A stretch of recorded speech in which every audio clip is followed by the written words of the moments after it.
de la materia, que es planificación de sistemas eléctricos. Y vamos a ver un poco la aplicación de todo aquello que han aprendido ustedes a lo largo de la carrera, y también, sin duda, conceptos que hemos aprendido en Potencia 3. Entonces, sabemos que la planificación es un problema complejo, y lo que interesa determinar cuando se hace un estudio de planificación es un plan de expansión. ¿Y qué indica esto?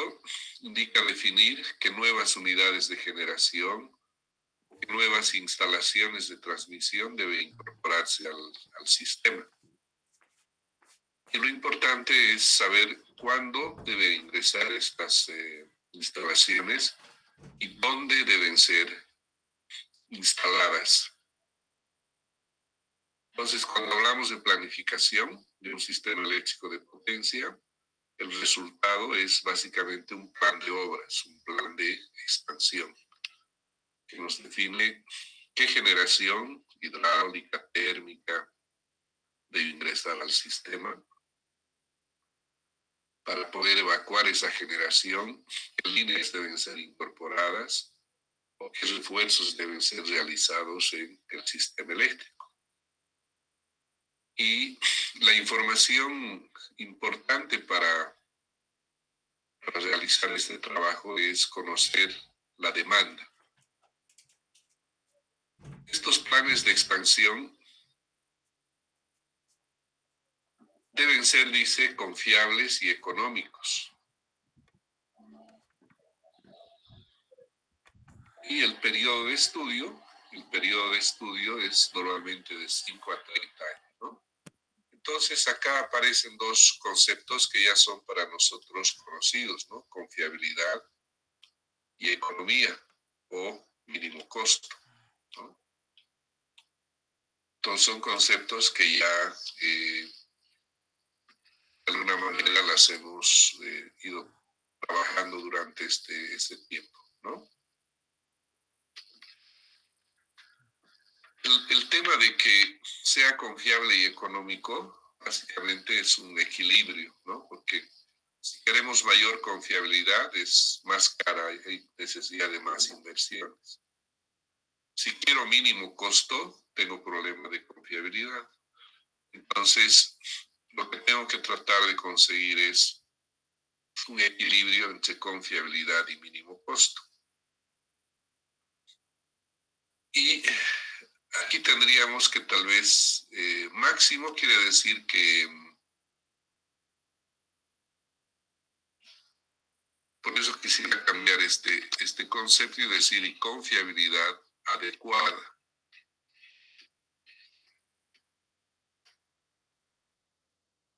Entonces acá tenemos mínimo costo y confiabilidad adecuada.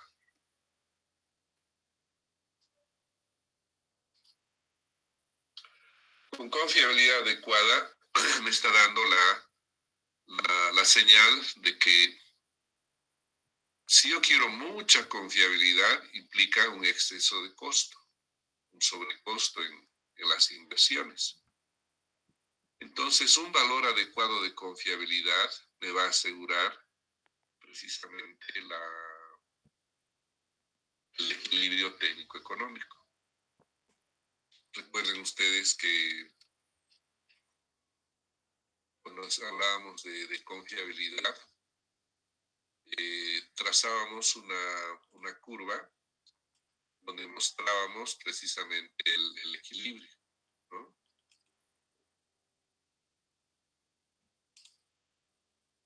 Y cuando decimos ese análisis costo-beneficio, precisamente nos referimos a esa curva que se logra construir a lo largo del análisis. Entonces vamos a ver acá.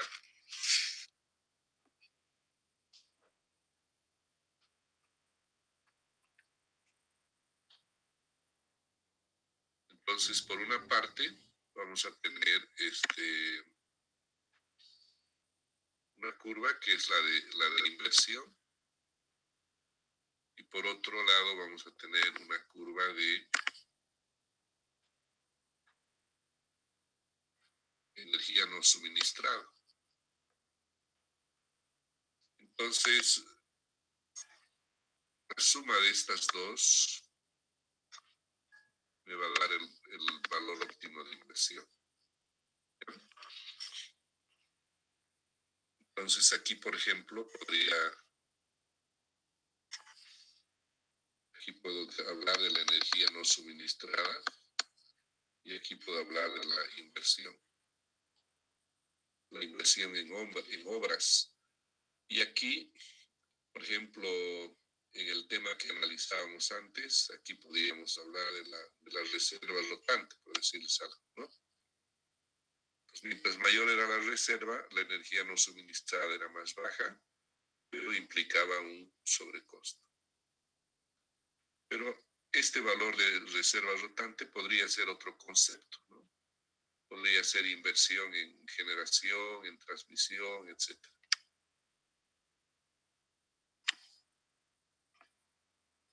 Muy bien. Entonces, la confiabilidad adecuada precisamente se encuentra en este mínimo. En este mínimo vamos a tener el equilibrio técnico-económico. El periodo de análisis en la planificación de largo plazo en Bolivia es, por ejemplo, de 10 años. Recientemente se ha concluido un estudio de 20 años. Que, digamos, lo importante son los primeros 10 años, donde nos dice qué obras debieran ser incorporadas al sistema y ya debieran comenzarse con el tema de diseño, tema de financiamiento, etcétera, ¿no? Porque eso demora más o menos unos 2, 3 años. Y luego las obras, si es transmisión, serán 2, 3 años. Si es hidro, serán, digamos, 6, 7 años, etcétera. Los primeros 10 años se definen las obras que van a incorporarse, ya no más. Y aquellas obras que están del 10º año al 20 son indicativos, ¿no? Nos dicen si la demanda, si el comportamiento de la demanda va a tener ese comportamiento, entonces, ¿qué proyectos debieran ingresar? Entonces, eso ya va relacionado con la planificación sectorial, va relacionado con la política.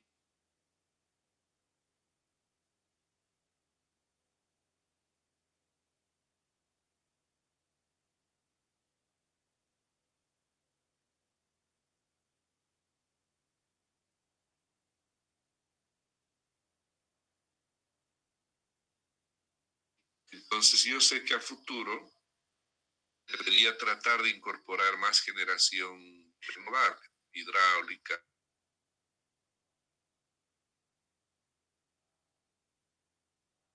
Empezar a reducir las inversiones en generación térmica. ¿Por qué motivo? Porque como política, por eso digo que es política de Estado, el país puede, digamos, ya no generar con gas y ese gas más bien exportarlo, ¿no? Entonces, eso es parte de una política de Estado.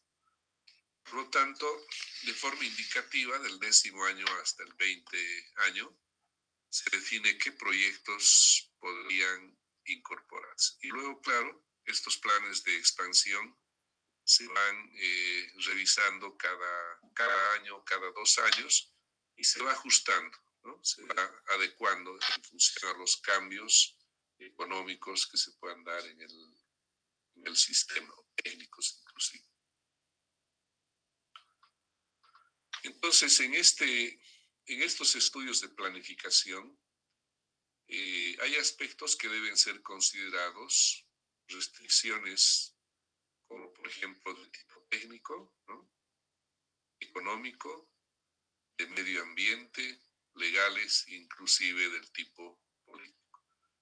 Entonces, este estudio de planificación, tomando en cuenta todos estos conceptos, lo hacen, digamos, un tanto complejo, digamos, ¿no?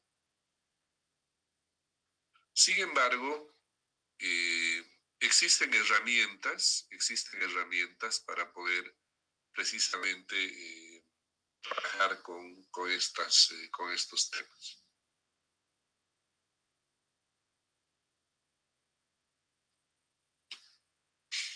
Entonces nos dice de que, como quiera que estos planes definen qué obras, qué instalaciones deben ser incorporados al sistema, significa que van a haber grandes inversiones, ¿no? Van a haber grandes inversiones y por lo tanto, como van a haber grandes inversiones en los futuros 10 años, por ejemplo, pues es muy importante que estos planes sean flexibles y además puedan incorporarse equipos adecuados en el tiempo y en el lugar correcto, ¿no? Entonces, en otras palabras, nos dicen que este estudio de planificación debe ser muy cuidadoso, debe ser muy analizado para elegir lo mejor posible.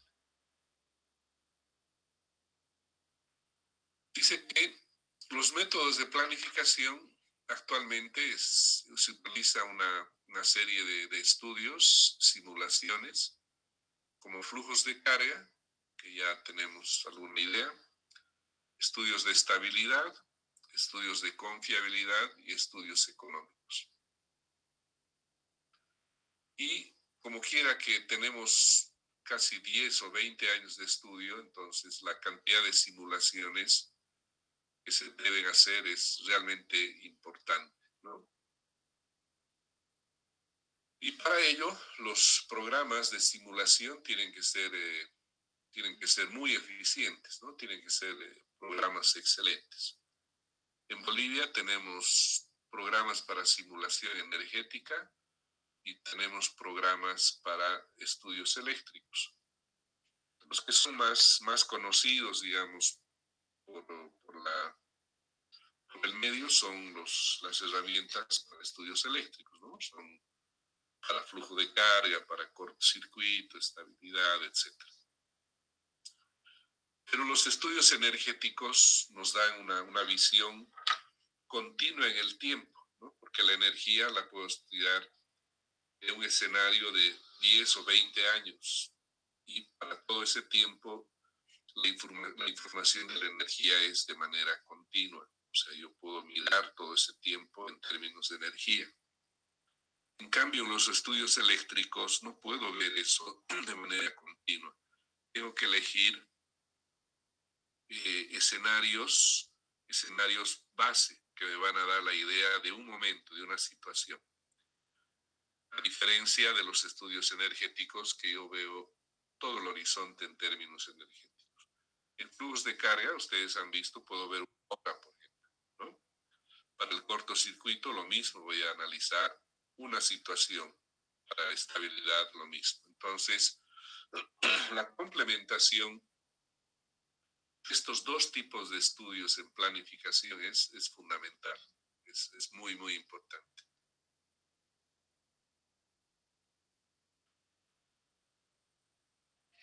Por otra parte,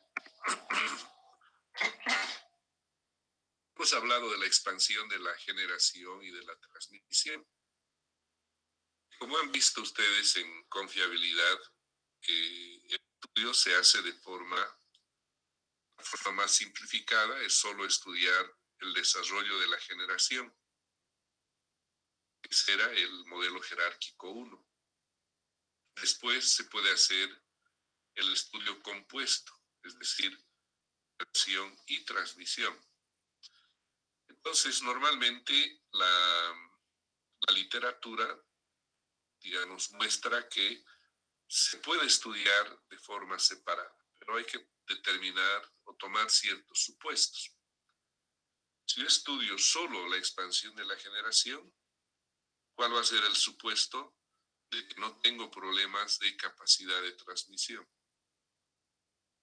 Si solamente hago la expansión de la transmisión, el supuesto va a ser que no tengo restricciones de generación. Entonces, hay simplificaciones si quiero estudiarlos de manera separada. Ahora ya hay programas, hay herramientas que permiten estudiar de manera conjunta, pero son esfuerzos técnicos bastante complicados, son muy, muy morosos, ¿no? Pero, sin embargo, ya existen y cada día se perfeccionan más estas herramientas. ¿Tienen alguna consulta hasta acá?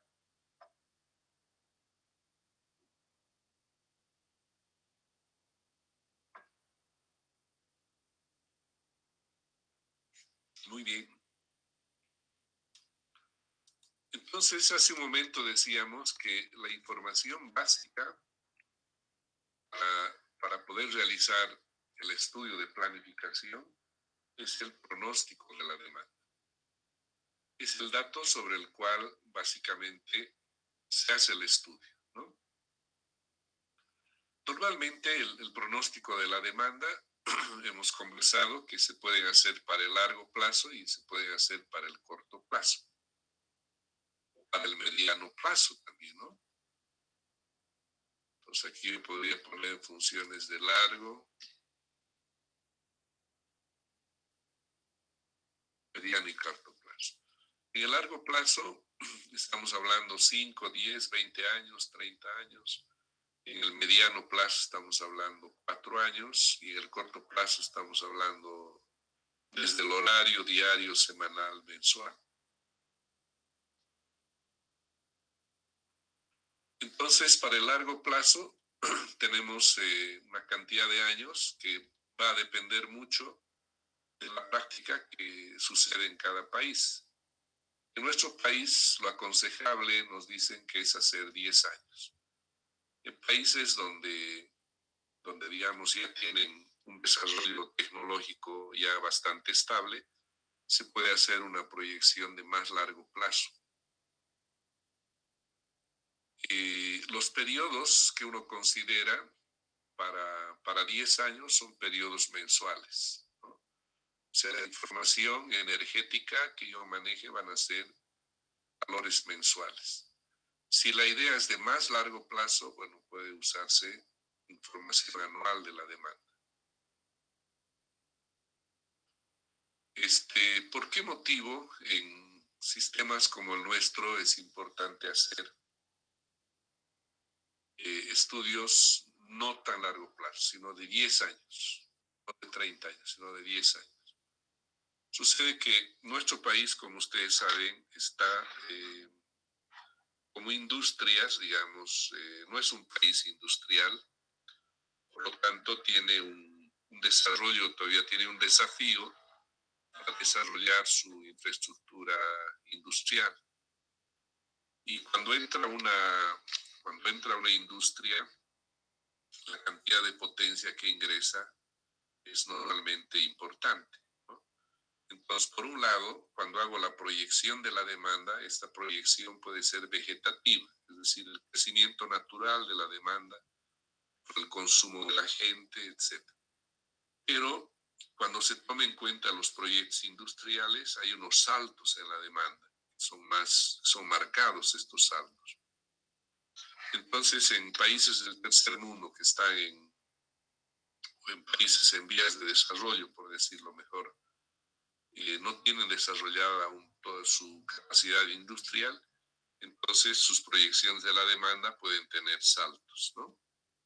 Entonces, por ese motivo, se hace primero una proyección vegetativa y después se hace una proyección con la incorporación de las futuras o posibles empresas, ¿no? Industriales.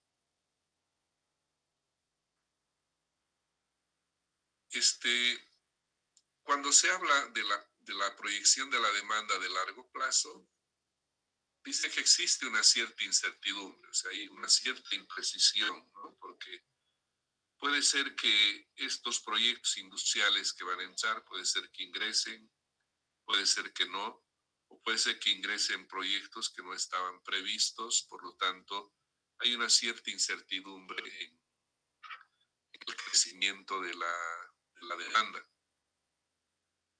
Por lo tanto, hay técnicas que precisamente hablan de la proyección de la demanda, pero en tres escenarios: un escenario medio, un escenario pesimista, digamos, o bajo, y un escenario optimista o alto.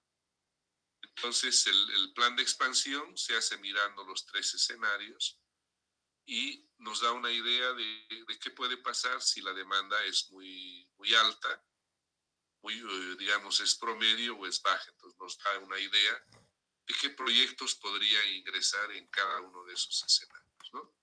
Y ustedes saben que la demanda eléctrica en un país está muy relacionada a la economía, ¿no? Si el país, por ejemplo, tiene un desarrollo económico importante, se puede pensar que van a ingresar industrias, van a crear nuevas fuentes de trabajo, la gente que se incorpore a estas nuevas industrias van a tender a, digamos, a tener una mejor capacidad de gasto y demás, ¿no? Entonces es un efecto multiplicador. Por lo tanto, eso tiene una incidencia directa, digamos, en el crecimiento de la demanda. De esa manera que muchas veces hay un parámetro que tiene que ver con el que mide el crecimiento de la economía en un país, es el el Producto Interno Bruto, el PIB, ¿no? Entonces, el crecimiento de la demanda o de la economía tiene un término en común que es el PIB. Pues vamos a ver más adelante que la proyección de la demanda de electricidad puedo hacer en función al PIB. Entonces, eso se llama usar una técnica econométrica que está tomando en cuenta la información de la economía para ver el crecimiento de la demanda. Cuando hablamos de la demanda eléctrica, tenemos que tener en mente que cuando hablamos de demanda, estamos hablando de energía, ¿no? Estamos hablando de energía, pero también estamos hablando de potencia, ¿no? Entonces hablamos de la demanda de energía anual y la demanda máxima anual. O sea, aquí estamos hablando de la potencia. Entonces debemos tener en cuenta que hablamos de ambos. Hablamos de energía en megavatios hora y hablamos de la potencia. Entonces aquí incluso puedo cambiar por potencia máxima anual. Lo primero que se hace es hacer el pronóstico de la demanda de energía. Y después de que conozco la información de la proyección de energía, voy a calcular la potencia máxima. Si ustedes se acuerdan, hay una relación entre la demanda máxima o la potencia máxima, ¿no?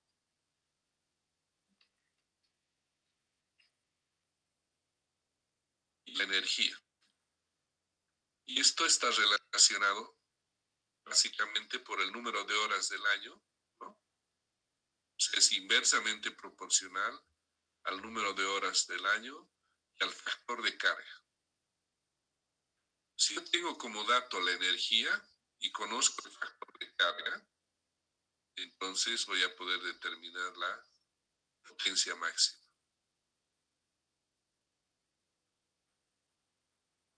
Entonces, normalmente lo que se hace es primero hacer la proyección energética de la energía, luego en base al valor histórico del factor de carga, puedo calcular el valor de la demanda máxima, ¿no? Y, como les decía hace un momento, el método econométrico de pronóstico consiste, dice, en pronosticar la demanda basado en conceptos macroeconómicos.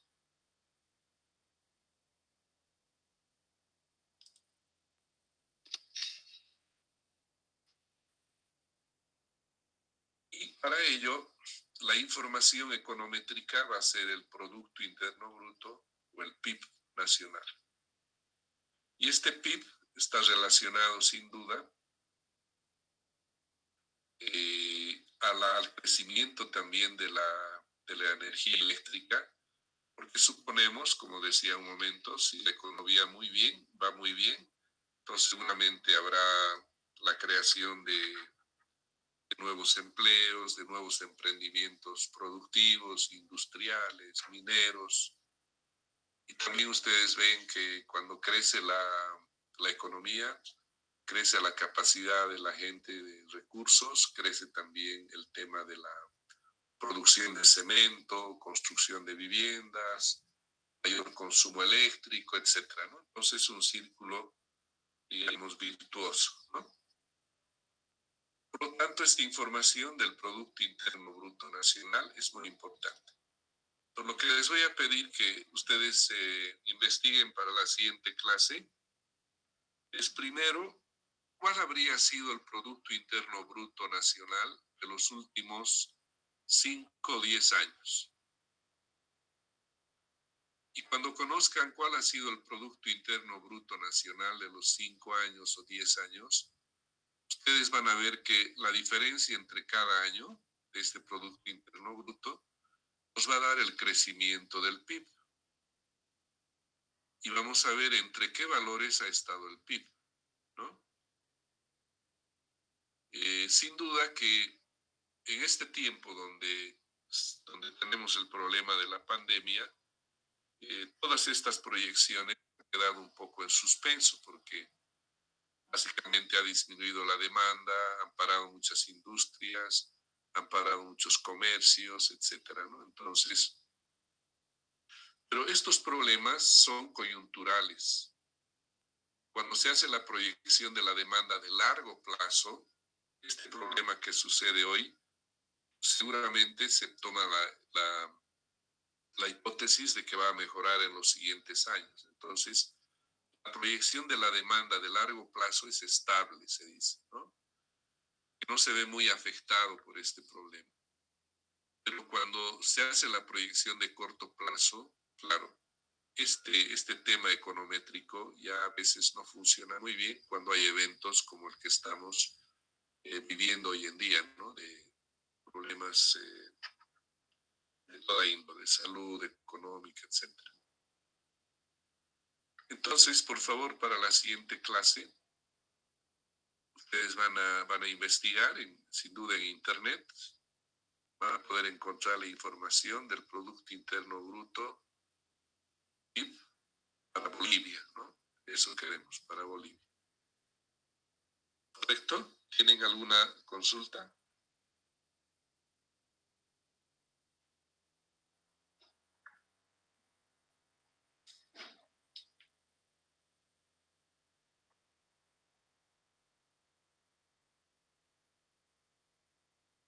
Hola, hola.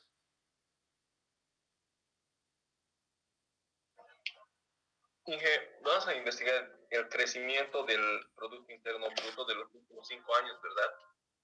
Claro, primero van a ver cuál ha sido el Producto Interno Bruto, ¿sí? Año por año van a tener un valor en millones de bolivianos. Y sabiendo la diferencia de un año a otro, van a poder saber la tasa de crecimiento del Producto Interno Bruto. ¿Correcto? Y ahí vamos a tener entonces un valor de con qué porcentaje cada año crece el Producto Interno Bruto. ¿Correcto? Está bien, gracias. Ok.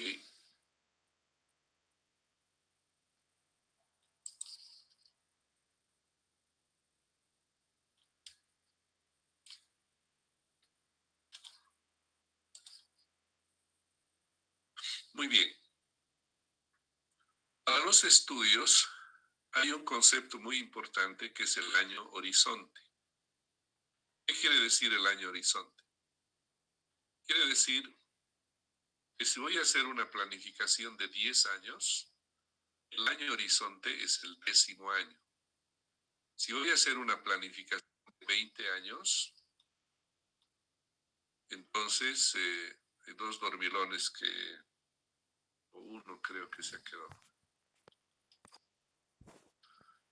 Entonces, si hago una planificación de 10 años, el año horizonte será el 10º año. Si hago una planificación de 20 años, el año horizonte será el año 20. ¿Sí? ¿Quiere decir eso? Quiere decir de que si estoy en el año 10º, en el año 20, ahí tengo una información de la demanda, tengo una información de qué necesidad tengo de incrementar generación y qué necesidad tengo de generar o incorporar refuerzos de transmisión. Entonces, el año 20 debe funcionar muy bien el sistema, o el año 10º, dependiendo del periodo que yo defina. Y luego, lo que tengo que ir haciendo la planificación es, ya sé qué proyectos necesito el año 10 o el año 20, el último año, ese es el año horizonte. Entonces, tengo que ir hacia atrás. Y tengo que ir hacia atrás y determinar en qué año necesito el refuerzo. ¿Entienden? Entonces habrán proyectos de generación o transmisión que seguramente son necesarios ya en el tercer año, cuarto año, etc. Pero una vez que sé qué refuerzos necesito en el largo plazo, entonces tengo que determinar cuándo debería ingresar, en qué año debería ingresar este proyecto. ¿Entienden el concepto?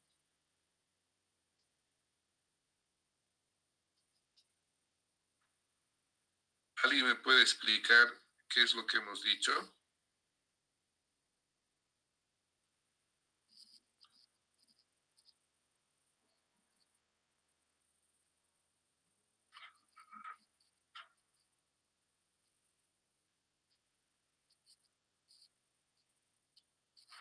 ¿Aló?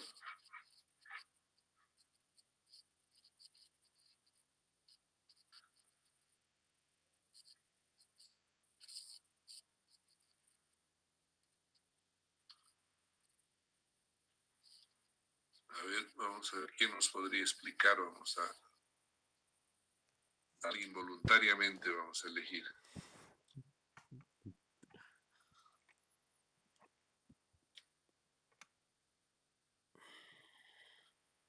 A ver, Brandon Fernández, ¿me puede explicar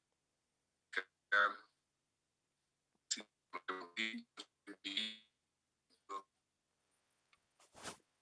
qué es el...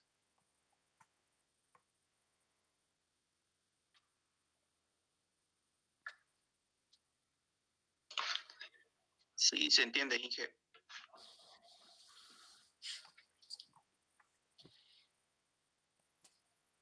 A ver, qué nos dice Abigail?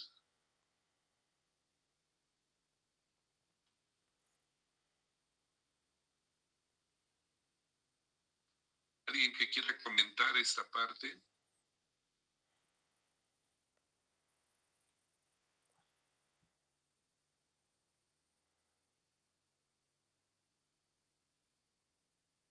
Hola, hola.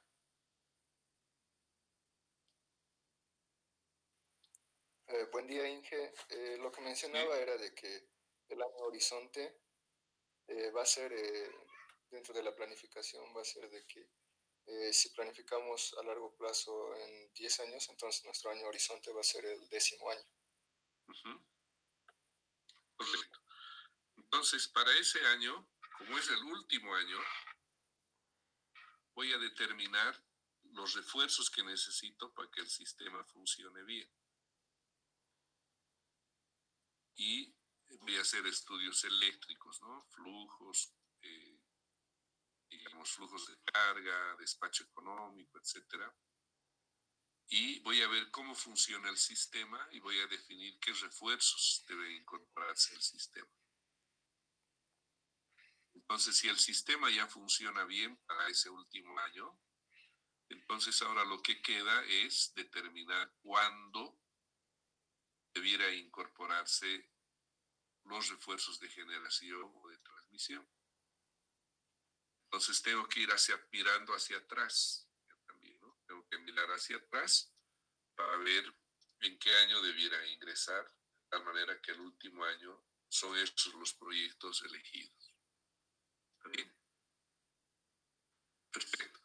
Entonces, la siguiente clase vamos a trabajar sobre la proyección de la demanda. Hemos dicho que la demanda es el insumo más importante, pero yo necesito que ustedes investiguen primero el Producto Interno Bruto. Un poquito entiendan el concepto de qué se trata este Producto Interno Bruto, ¿no? Cómo se calcula. Hay una información del Producto Interno Bruto que manejaba el Banco Central y hace años pasados este valor estaba un poco relacionado, digamos, a algunos aspectos no tan económicos, ¿no? Que ustedes al leer, al investigar, seguramente van a poder comprender y luego me lo van a poder, me van a poder comentar. Y después de que tengamos claro de a qué se debe el Producto Interno Bruto Nacional, más o menos cómo se calcula, también van a tratar de investigar. Y entonces va a ser ya más fácil manejar el concepto de la proyección y nos va a interesar un valor. ¿Cómo se calcula? ¿De dónde llega esa información? Eso es importante para que ustedes puedan conocer como técnicos. Es un aspecto muy interesante, muy importante. ¿Está bien? Lo que ahora voy a hacer es mostrarle las notas del primer parcial de potencia 3 y la siguiente clase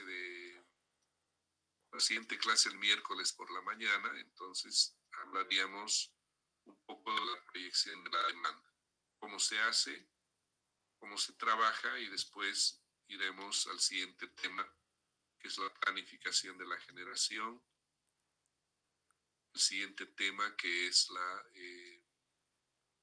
planificación de la transmisión, etcétera. ¿Está bien? Pues por ahora les voy a pasar o les voy a mostrar sus notas, ¿ya?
Bien, ahí pueden observar. A ver, Aguilar tiene 55. Vamos a poner un poco más al centro esto para...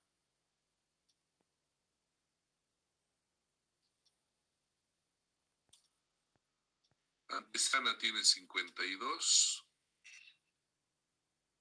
Paz tiene 72. Aizacayo tiene 65. Bazán tiene 52. Cano tiene 53. Castro tiene 12.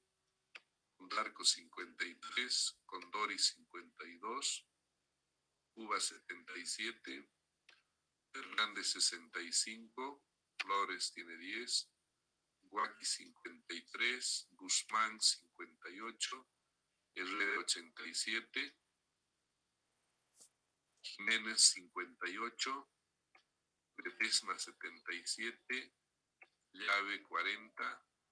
Medina 32. Morales 73. Moscoso 66, Otondo 58, 65, Peña 59, Quispe 28, Roble 69, Sarabia 23, Sempertegui 56, Solís 61, Soria 51, Terán 63 y Vargas tiene 71. ¿Está bien? Entonces esas son sus notas del primer parcial. Pues ya tienen una idea más o menos cómo están. Y a ver, el periodo de clases, ¿hasta cuándo es? Vamos a ver. ¿Alguien sabe hasta cuándo es?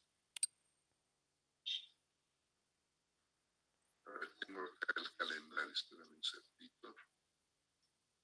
Hasta el 19 creo que sí, Inge.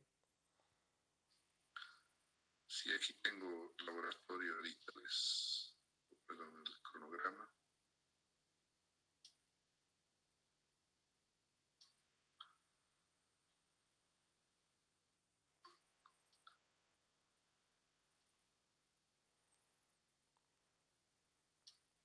Aquí está.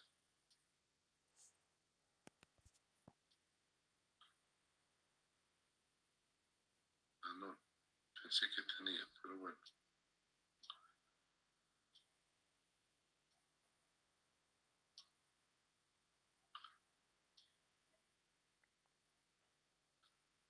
Pero que en términos de fechas parece que estamos nomás bien de los exámenes. Aquí está el cronograma.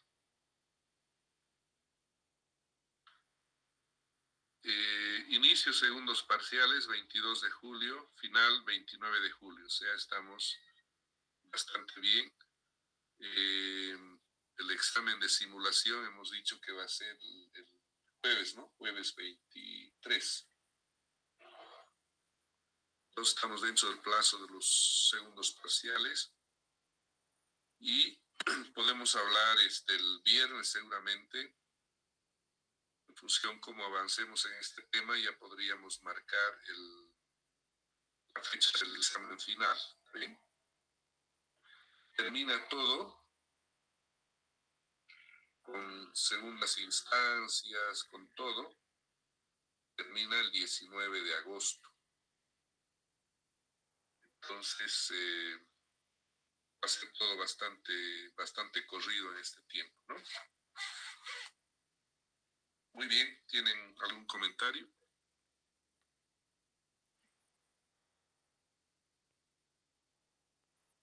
Inge, disculpe, las notas del segundo parcial, ¿hasta cuándo más o menos vamos a saber? La siguiente semana. La siguiente semana tendría su nota de segundo parcial.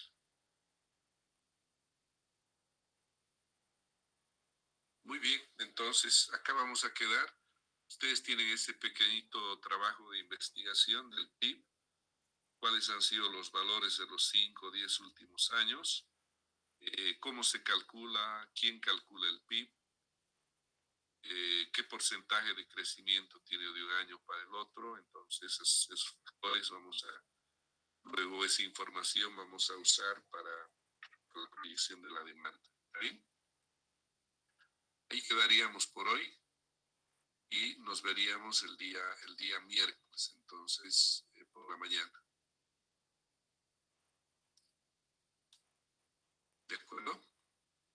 Ok, hasta luego entonces, nos vemos el día miércoles y lo que les pediría es que he subido el capítulo al Classroom, pues que le eche una leidita, es bueno tener en mente los conceptos que hemos conversado, comentado, para que como queda tan poco tiempo para la finalización, es bueno que cada tema que se avance lo vayan ya repasando para que sea más fácil prepararse para su examen final. ¿Okay? Muy bien, entonces ahí quedamos si no tiene más